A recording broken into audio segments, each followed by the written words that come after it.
Brett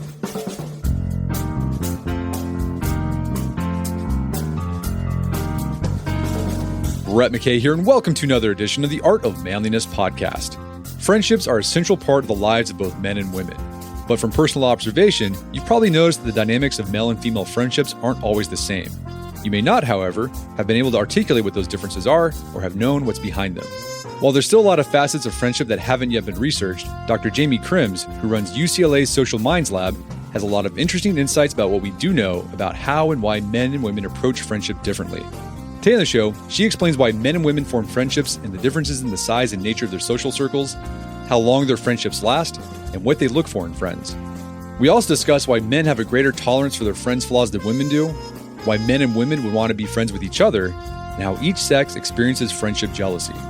After the show's over, check out our show notes at awim.is/Krems.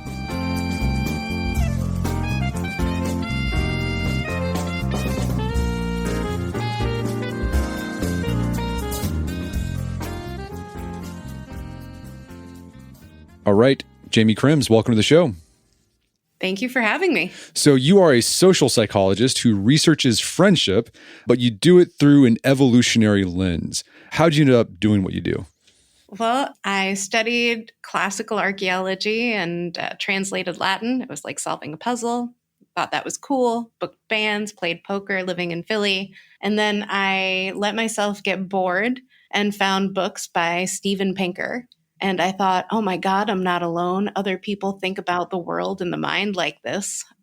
And I came to evolutionary psychology, worked in Rob Kurzban's lab at Penn, Robin Dunbar's lab at Oxford, and Newberg and Kenrick's at ASU. And I thought, this is the way to make the world make sense. As for what I study, it's in part because two of my best friends had a 26-page, 2-hour G-chat just about how much they hated me. And I found it because one of them was a moron and did it on my computer. So I wanted to understand friendship dynamics for quite some time. Yeah, friendship dynamics amongst women particularly. A lot of your studies are on what friendship dynamics look like with women, but you also in the process look at how it differs from men. Yeah, that whole thing about, finding the G-chat, about how your friends hated you. If you have a sister, you probably encountered this as well. I remember growing up, my sister, there was like something like that happened. Like she found out that this girl that she thought was her friend was like just dogging her, and it was terrible. It was devastating. It was not nice. Yeah, I cried so hard. My friend that I was on the phone with, I was crying to her. She couldn't understand a damn word I was saying. Now I completely understand. Oh, like their parents never loved them. They were jealous. That's fine. They're still unhappy today. I sometimes go on Facebook and check. And so, yeah, thanks to them, I get to work at UCLA. There you go. Okay, so I want to talk about your research on how men and women socialize and form and manage friendships. So let's start with this question. From an evolutionary perspective, why do men form friendships? So I don't think that we can really pull apart why men and women do these as to two totally separate things. Okay. So the function of friendship seems to be about social insurance, and that's for both men and women. So John Tooby and Lita Cosmides have a really great idea that friendships solve the problem of accessing resources and other support when people are most in need. So if I asked you, Brett, you're a bank, you have some money to invest in, one person. Would you rather invest that money in sort of a Ryan Gosling in the beginning of The Notebook, or a slick, suited, rich Ryan Gosling in Crazy Stupid Love? The rich guy, the slick, that's what I'd probably invest in. Absolutely. And that's what banks do. And so the paradox is that people in need often don't get what they need, right? Banks invest in the rich folks, and people invest in those likely to repay it or reciprocate. But we need help when we're in need. And friendships might be the way that we solve this problem. These relationships where another person has a stake in my continued welfare means that when I am in need, they'll invest in me And so I survive helping them when they eventually face their own times of hardship because I have a stake in their continued welfare. Yeah, Tubi calls this the banker's paradox. So it's when you're most in need of help, people are least inclined to want to invest in you because people want a relationship that's more benefit than cost. But if you already proved yourself to be a valuable friend, then they'll stick with you because they see value in continuing the relationship. So it's worth incurring that cost. All right, so friendship builds our credit for hard times. Why isn't family enough support? Like, why not just rely on grandma and grandpa and aunts and uncles and cousins? That's a great question. Some people do think that friends act like family. A related explanation, the alliance hypothesis of friendship, suggests that it's more about having support in conflict. So, on this view, friendship is in part the output of cognitive mechanisms designed to assemble support for future agonistic conflicts and fights. And so, in a conflict between two of my friends, I should preferentially support the friend who's more likely to support me in the future, helping that person win their conflict and survive to support me another day. Whereas our siblings might be around to do that. Our parents and our grandparents will eventually die and likely die before we do. So we might need to generate more kin, generate more other folks who have a stake in our welfare, who are going to maybe be at the same life stage as us and live longer than our elderly kin. Okay. So friends are insurance. It's just social insurance for us.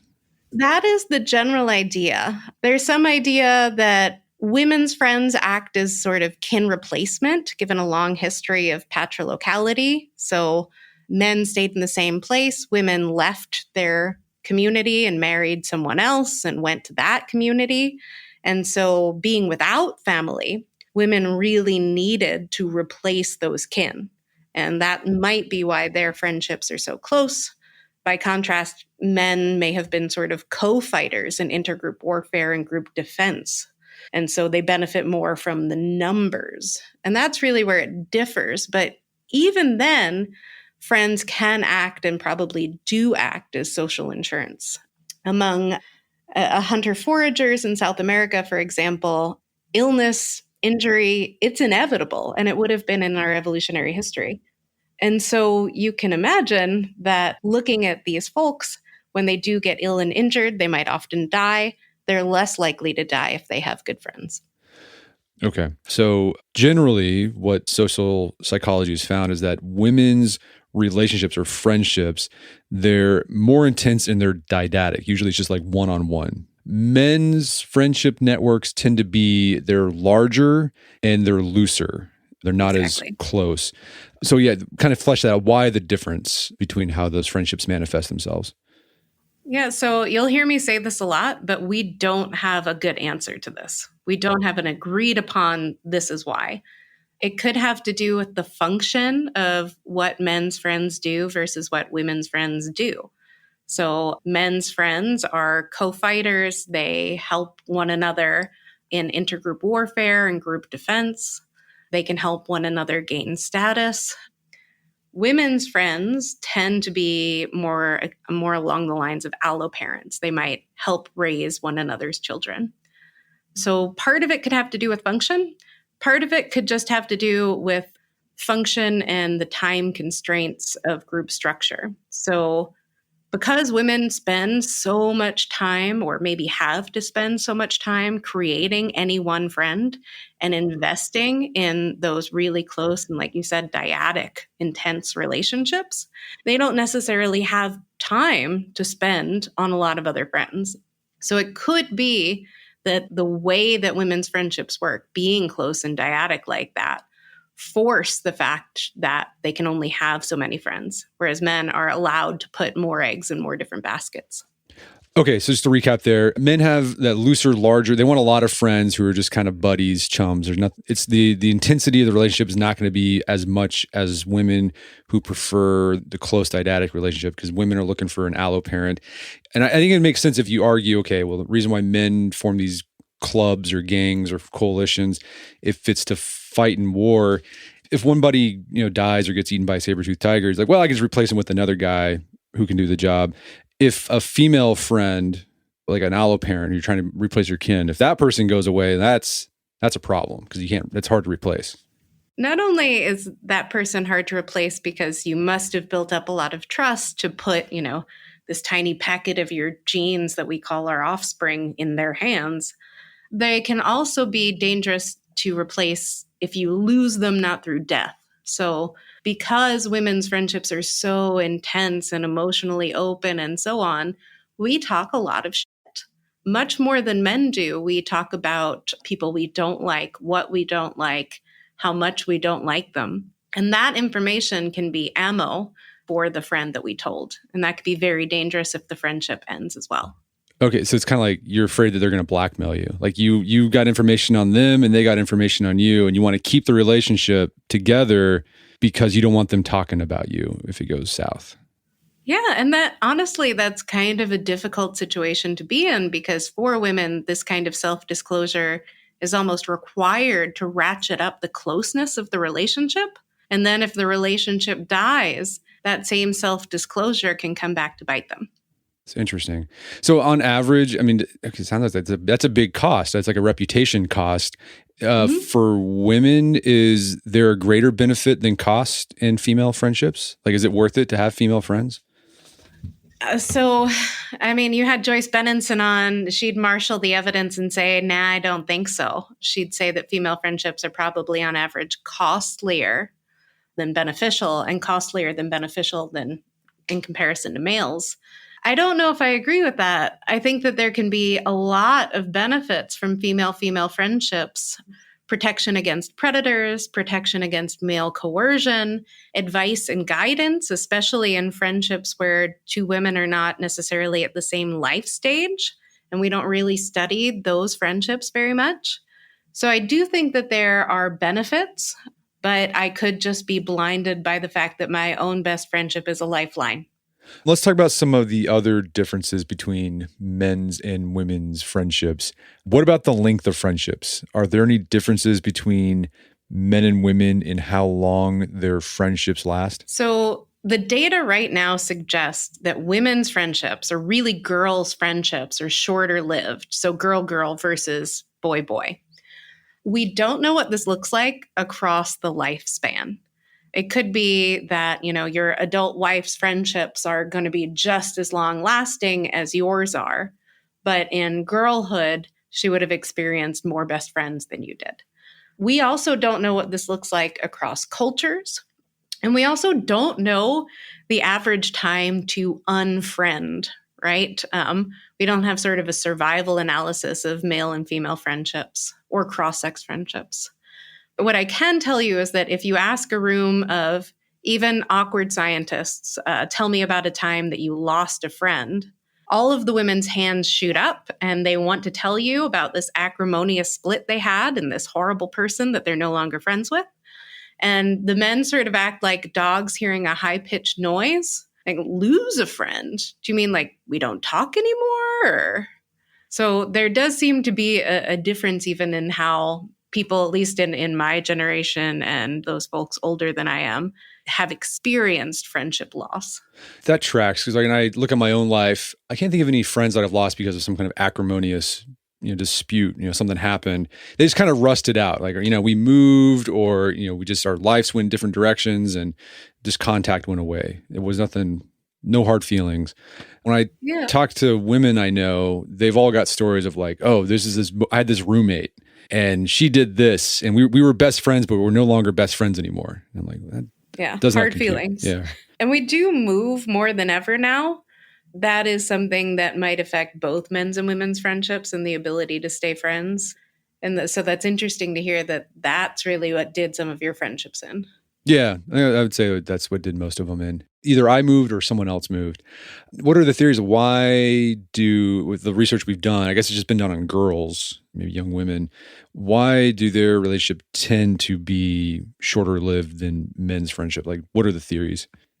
So there's sort of these paradoxes in female friendship, the way that I see it. One paradox is that female friendships are at once like the paradigm of friendships. Girls are so close and emotionally intense and open and affectionate with one another.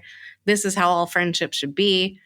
Versus other folks say female-female friendships are actually an impossibility. There's so much, they're rife with actual envy and jealousy and hatred that they can't ever really be friends. The second paradigm is that they are so emotionally intense and close and open, but we also know from the data that they're fragile and shorter lived. The third is that they seem to be strictly egalitarian. There are these rules in friendships among women that, or at least girls, that you really can't strive for higher status than me. You can't compete against me. So they're strictly egalitarian and non-competitive, but in reality, there's a lot of competition going on there. I mean, the term relational aggression, which some people often use as indirect aggression or social aggression, was really coined to be able to characterize the kinds of aggression that takes place characteristically in female-female relationships. So it could be that they are unable to tolerate the sort of the everyday issues in friendships, the turbulence that men are more likely to look at and either not be bothered by or reconcile from. And in fact, there's some really cool evidence suggesting that male-male friendships are more likely to experience issues and get back together than female-female friendships. As to why that happens, again, the best idea that we have right now is that insofar as women's friendships need great trust because of a long history of evolutionary functionality of alloparenting. So we have to really trust this person to be able to take care of our offspring and our future offspring. We don't brook any turbulence. Whereas among men, yeah, he might be a dick. Yeah, he might have, run over my bike. But in the end, more is better than fewer, because we might have to come up against this other coalition. Speaking of the tolerance that men have for their friends, for their foibles, and the intolerance that women have, I think Joyce Benenson did a study on roommates.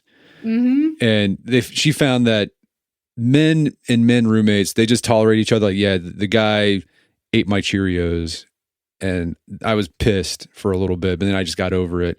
Women, they've got a bigger problem with that.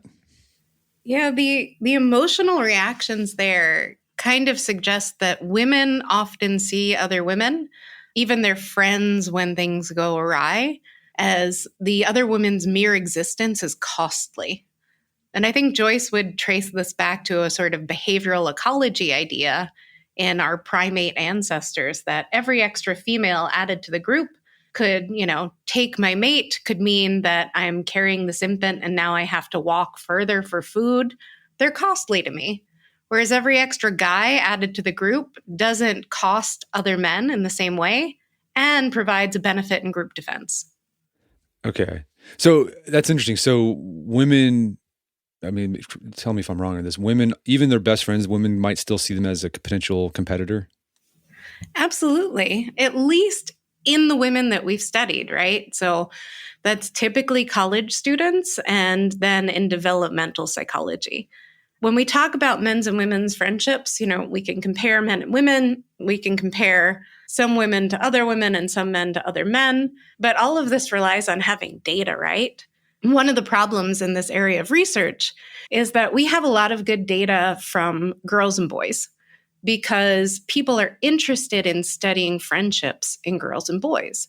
But as soon as girls and boys grow up, they hit puberty and they can have romantic relationships. It's as if researchers flee for the romantic relationship hills and just want to study those relationships. So we don't have great data beyond some young adults, and certainly not in, say, mothers or in older adults. We're starting to get them, but we don't have great data on male-male, female-female friendships across the lifespan for me to actually tell you this is what's going on. Interesting. It would be interesting to get that data because I think you could theorize that maybe some of the conflict among college-age women underlying that, even unconsciously, could be competition for mates. And then later in life, when each person is married, they've each secured their mate, maybe friendship tension goes down. So are there studies being done on that today, like looking at friendships, how they change over the lifespan? So I mean, if you went to the big social psych conference of any talk about a relationship, 7 out of 10, they're going to be about romantic relationships. Fewer than 1 out of 10 on average is going to be about friendships. This is starting to change. At UCLA, we're starting to change this. We've developed the UCLA Center for Friendship Research. There are multiple faculty that want to understand friendship and solve the problems of friendship. But it is not a well-studied phenomenon, not nearly as well-studied as you'd imagine it would be, certainly. Do men and women today look for different things in potential friends? And what would evolutionary psychology tell us about that? Yeah, so a lot like the research on mating or romantic relationships, we often talk about the things that are different between the sexes. I should emphasize the fact that the biggies, the things that everybody wants in friends, they're the same. Kindness, intelligence, and so on. I'll also note that in my lab, we've actually figured out that that doesn't hold the way that you might think it does. So we want our friends to be really kind, right? And we don't want our friends to be mean, right? Except, not really. We want our friends to be really kind to us, less kind to other people than they are to us. And sometimes we even want our friends to be more vicious than they are kind when they're behaving toward people we don't like. And that does hold for men and women. But at the same time, yeah, men and women also face some sex-specific challenges. And to the extent that their same-sex friends help them solve those challenges, then men and women should look for different things. So what we've found is that women tend to look for friends who provide emotional support, intimacy, and useful social information. They also tend to rate intrinsic traits like being supportive, trustworthy, and respectful more highly in friends than men do, whereas men tend to prioritize male friends' physical formidability, high status, and wealth, their sort of wingmanship or ability to afford access to potential mates as really important compared to women. And they also rate instrumental traits more highly than women do, traits like being able to provide material benefits. Okay, so dudes prefer competent dudes with skills, with high status that can help them out. So hunter-gatherers wanted male allies who were big and strong. Men today still respect strength in each other, but today, guys want to be friends with a guy who can help them fix their car, or maybe they have a large professional network. Maybe they can help you find a job, start a business, meet women, etc. They do. And there's some preliminary data that suggests that even the way that men and women use their friends kind of reflects this. So women will use their best friend as a study buddy, as a wing woman, as you name the challenge, they're going to take their best friend with them.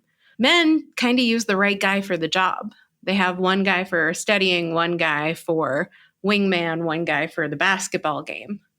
Oh, that's interesting. Yeah, that makes sense. I've seen that too in my own life. It's just like this is completely anecdotal, but I don't have a problem with having a friend. This is my weightlifting friend, and this is my church friend, and this is my book friend. Right? I have no problem. And I think when I look at the women in my life, they want a friend who can do everything.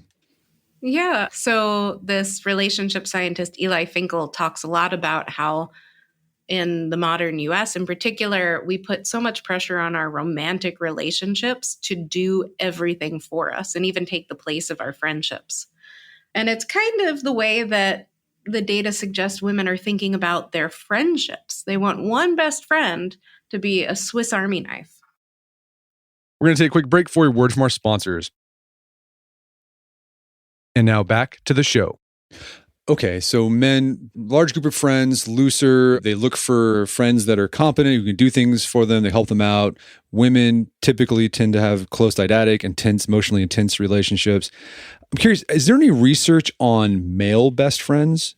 So like men tend to have a large group of friends that they go to, but men have best close, dyadic relationship with one of those friends every now and then. Is there any research on that?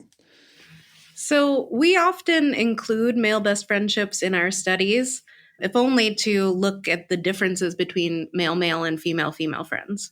And there's some developmental work on, boys' friendships. But what I think you're asking is more about research into sort of the potentially distinct qualitative nature of male and female best friendships. Yeah.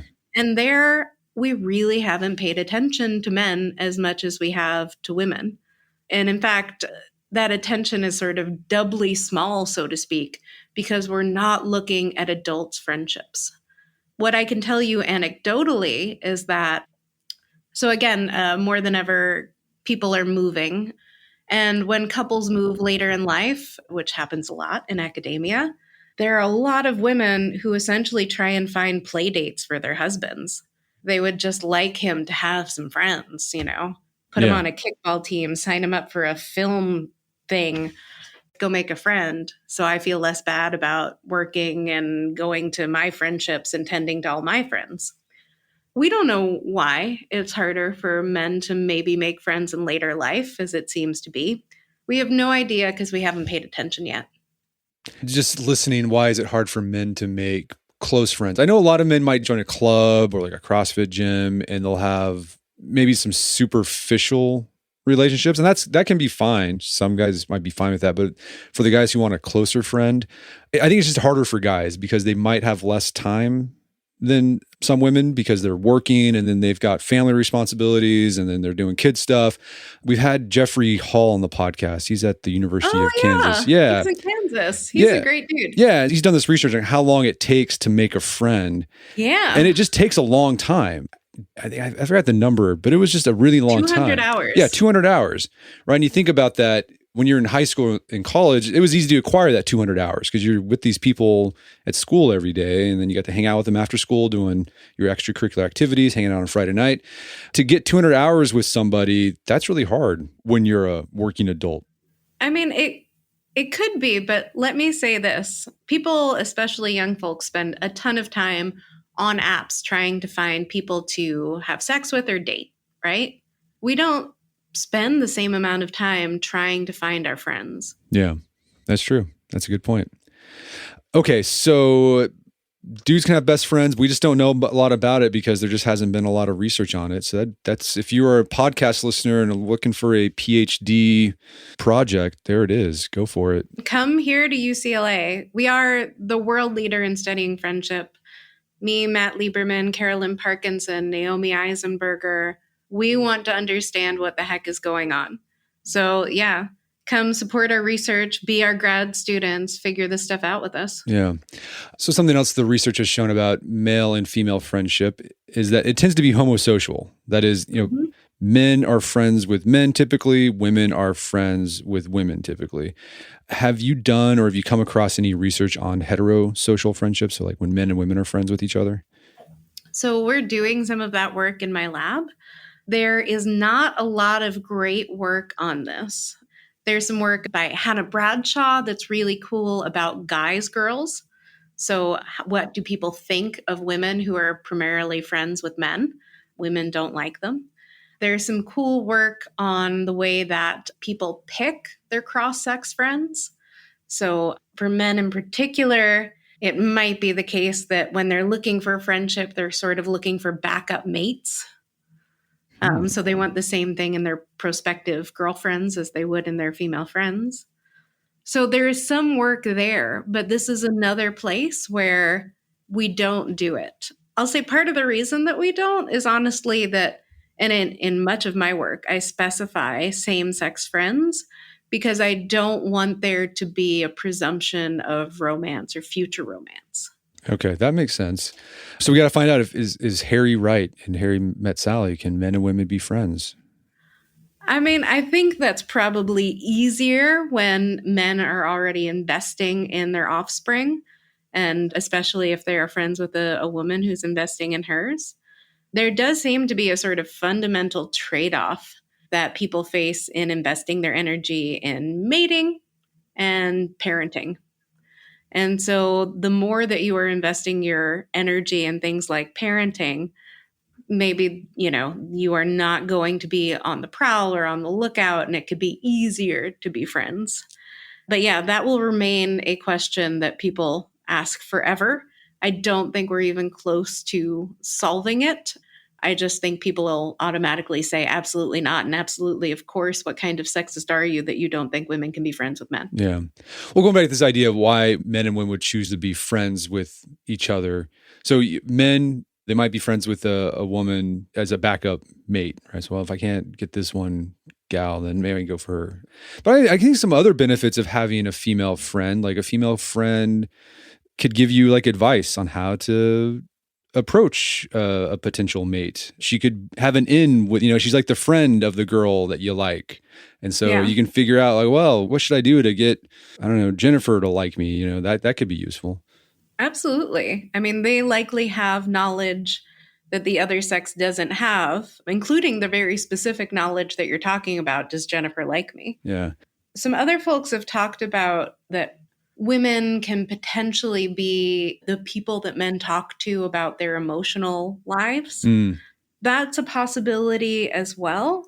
But folks like Amanda Rose would question whether or not men even want to engage in that kind of emotional talk or benefit from it. Just because we know women want to and seem to benefit from it doesn't mean that men want to and or benefit from it. So it's another place we need to be really careful about telling people what to do with their friendships. Not that you are, but a lot of people try to. Yeah, that's an interesting point. We've been alluding to this throughout the conversation. Sometimes when we approach friendship, even academically, we view the female idea of friendship as the ideal. So it's like, well, friends should disclose things and be really intimate with one another emotionally.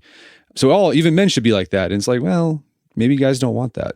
Like, what's going on there? Why do you think we put female friendship as the ideal of friendship? I mean, that's a really great question. I don't think we always have, certainly, I should say. So, right. Aristotle would talk about friendship and he just focused on men because he didn't really think women could be friends. Yeah. And other researchers have put forward this idea that, well, women can't really be friends with each other because there's always this underlying competition or envy or hatred. So now we more often see something different, that women's friendships are privileged. We see that in movies, we see that in books. And honestly, part of me wonders if that's not just because that's what sells. Women are the ones who are buying books, and so we write about female friendships, right? When men's friendships are featured, it's Sam and Frodo or Gene and Phineas.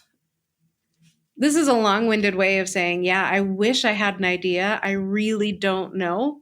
And it would be kind of lovely to explore the media landscape of male-male and female-female friendships to show what are people even putting out there and consuming.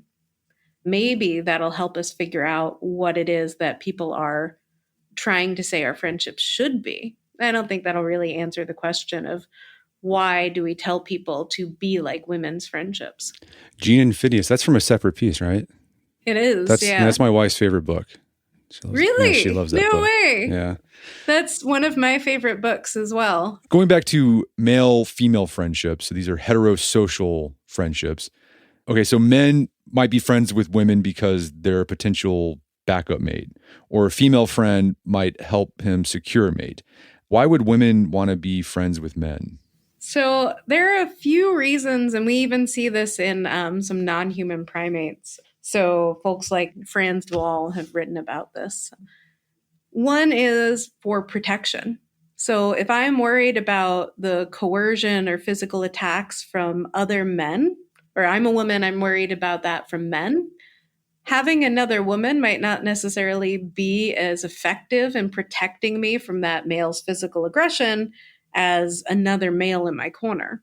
So that's one reason, is that we get some of those benefits. But the same way that you said, well, men might want to have women friends because women have access to information that men don't. The flip side is true as well. Men might have some information about even simply their friend group that the women won't have in that larger social network. One thing I've heard anecdotally why some women like to be friends with dudes is they're like, well, there's just not the drama. Is there any research about that?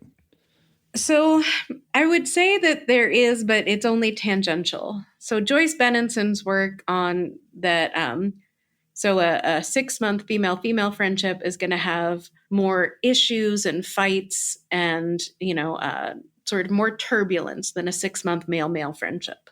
And part of this is related to the research on how women aggress.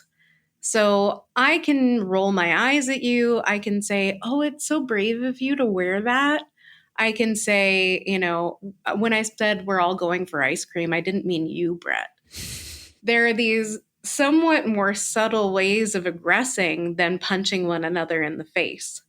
And women tend to aggress like this, aggress in ways that are more subtle and sometimes covert. So when a woman is talking to another woman, it's almost like there's a secret language behind the words that we can decode.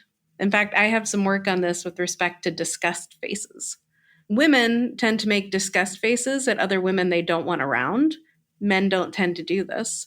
Women tend to notice, or at least infer, that other women's disgust faces directed maybe at them, maybe not, means that that woman is going to try and avoid me.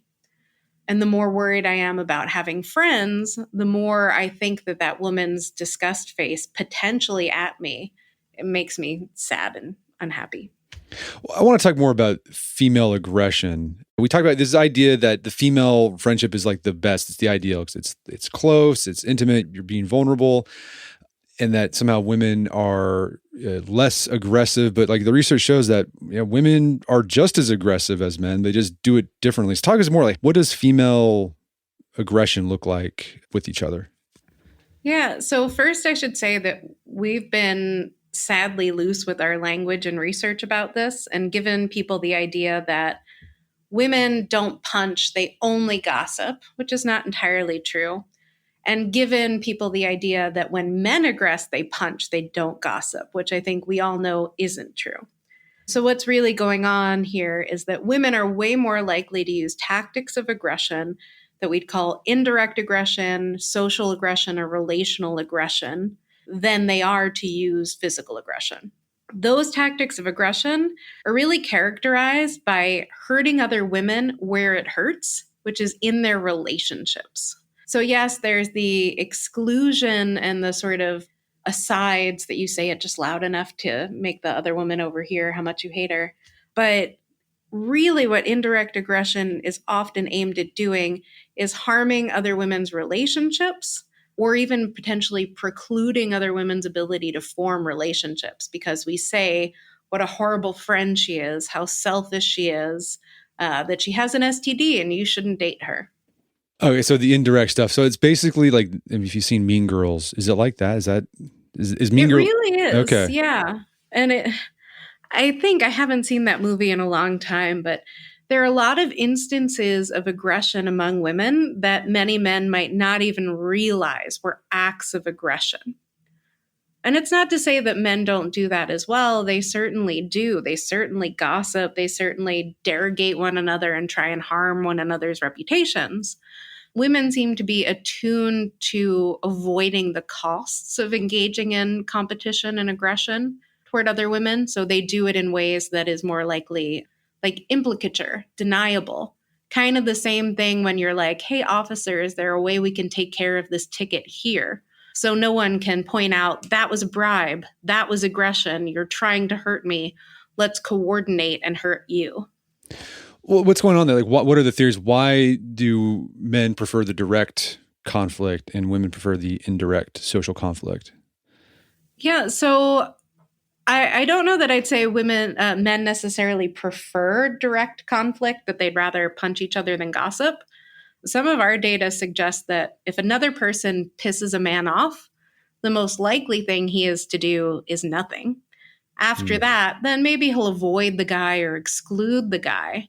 Punching is pretty low on the list. Okay. Granted, that's in, modern America. So everybody's more likely to do nothing than avoid, unlikely to punch. Women really are much more likely to use indirect aggression than direct aggression, though.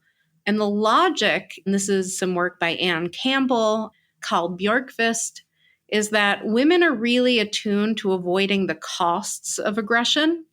So they don't want to engage or start physical aggression. And they don't want to engage in aggression that is overt and can end up in retaliation that would, kind of physical retaliation.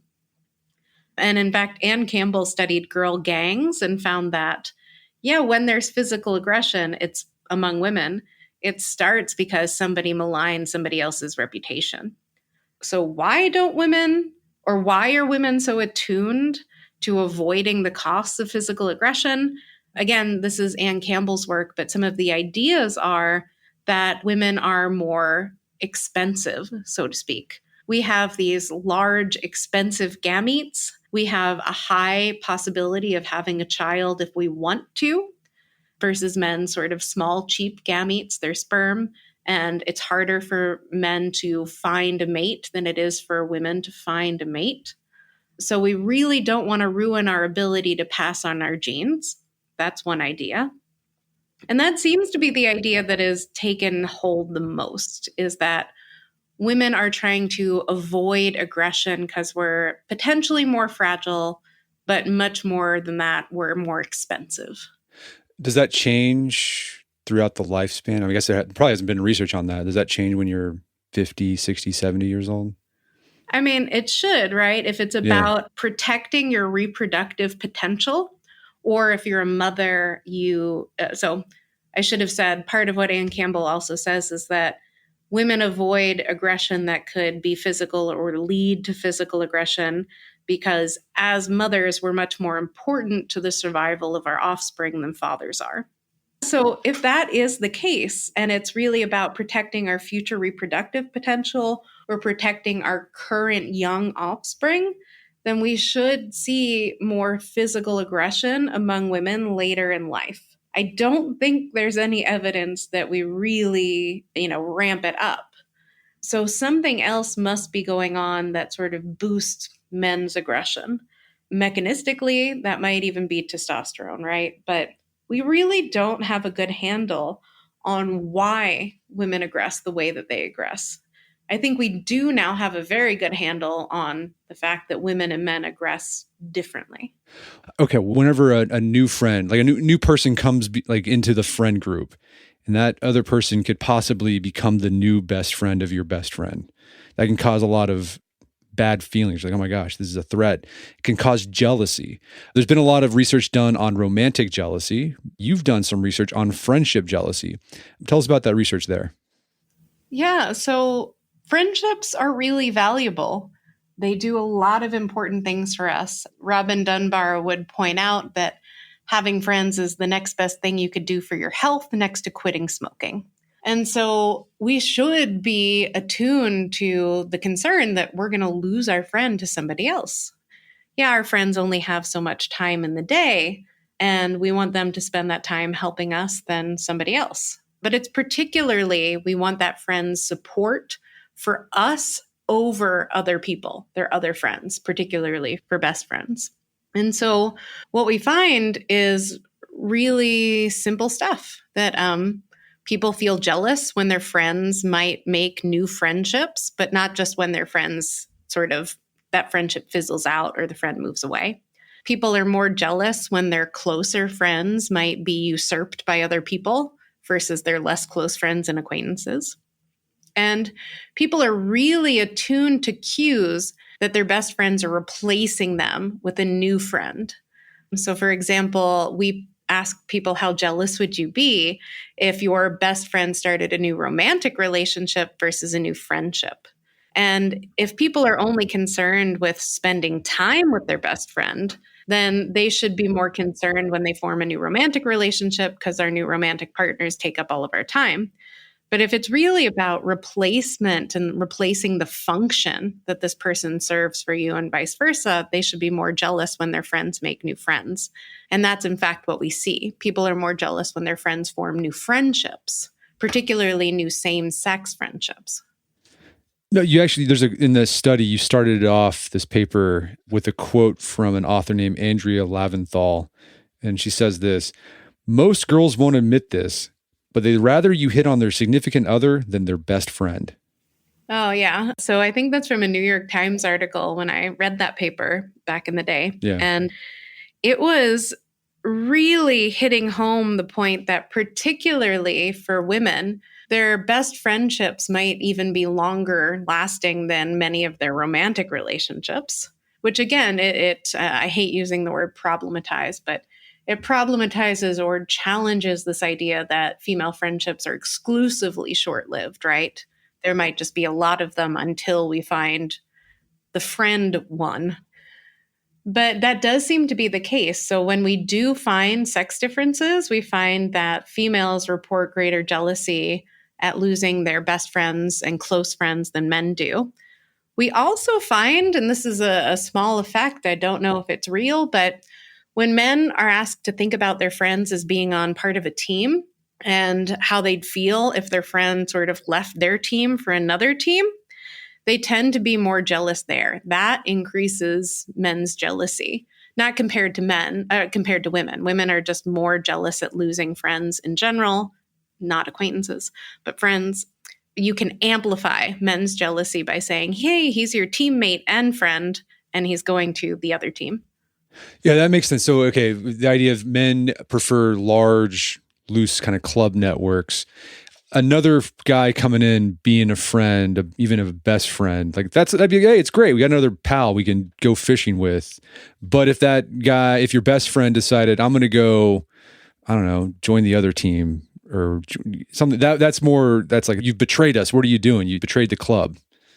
Yeah, it's exactly that way. And I should say, thinking about jealousy or friendship jealousy this way is totally different than how most people have thought about it so far in developmental psych or other more traditional areas of psychology or sociology. Some work suggests that feeling jealousy at all is a symptom of internalizing Western capitalistic ideals where you see people as things, and that's moronic.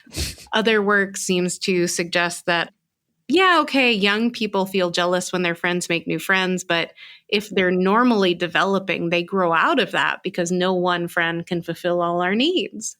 So if you do feel jealousy in adulthood when your friends make other friends, you've developed abnormally. And still other work seems to suggest, you just don't understand friendship or there's something wrong with you, personal deficits. You must have low self-esteem if you're jealous when your friends make new friends.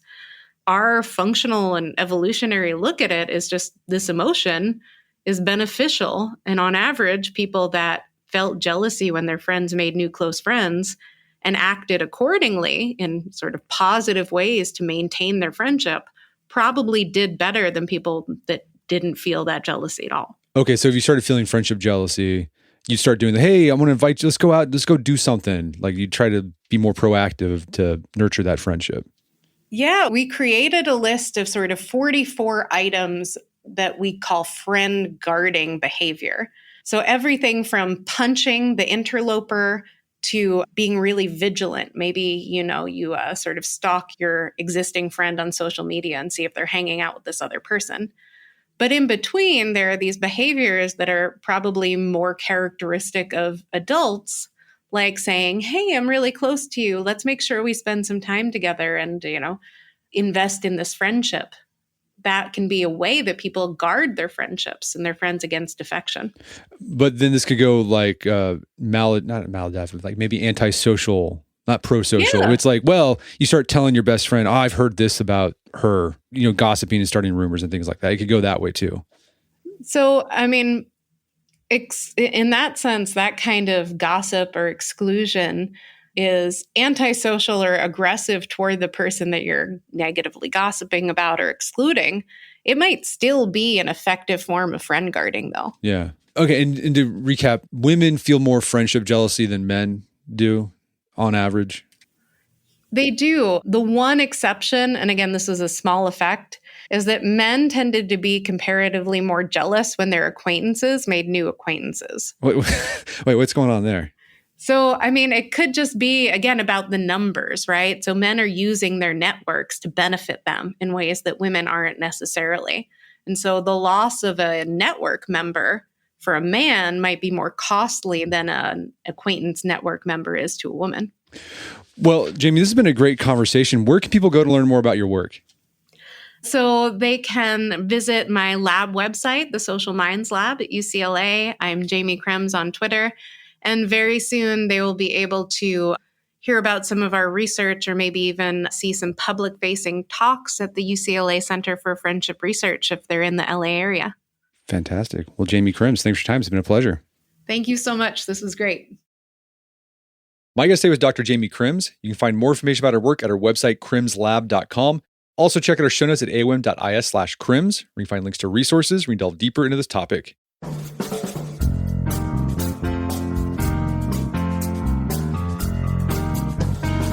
Well, that wraps up another edition of the AOM podcast. Make sure to check out our website at artofmanliness.com, where you can find our podcast archives, as well as thousands of articles that we've written over the years about pretty much anything you can think of. And if you haven't done so already, I'd appreciate if you take 1 minute to give us a review on Apple Podcasts or Spotify. It helps out a lot. And if you've done that already, thank you. Please consider sharing the show with a friend or family member who you think would get something out of it. As always, thank you for the continued support. And until next time, it's Brett McKay, reminding you to not listen to the AOM podcast, but put what you've heard into action.